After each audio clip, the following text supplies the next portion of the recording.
Mga tol, nandito tayo sa ating butas ngayon. Ayan na ang mga file nating nakuha. Itong ating target ay baon ng Kastila. Ayan. Ito yung butas natin. Malalim na mga tol. 4 meters na. May tubig na nga. Yun.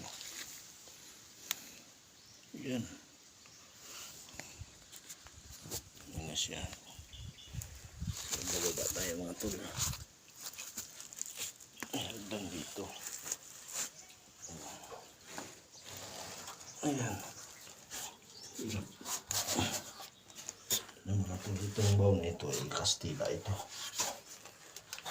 Ang kalimitan sa Kastila, pag din ay matumbok ninyo ay diretso agad. Sa kanyang pagbutas, sinking lang. Yun. Oh.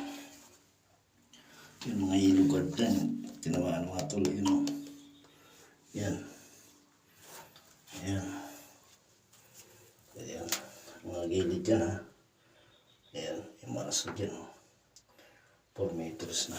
Ito. Ito mga kukulay gold dyan. Yan, yan, yan. Yan. Yan, trap yan. Yan mga tol. Yan, trap yan. Nakakaiba, hindi yan matigas. Ito, malambot yan. Pinabugbo. Yan. Kulay gold dyan.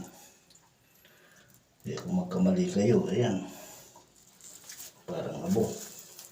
Trap yan, ilalim yan. Trap yan. Ayun.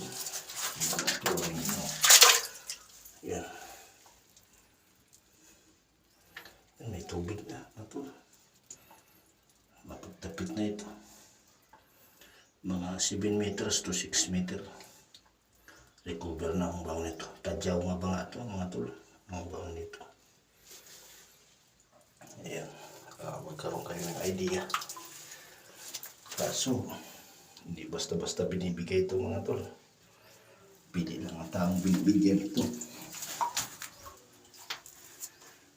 Ito na lang ating video mga tol. Yan. Thank you. Update lang tayo sa nating video.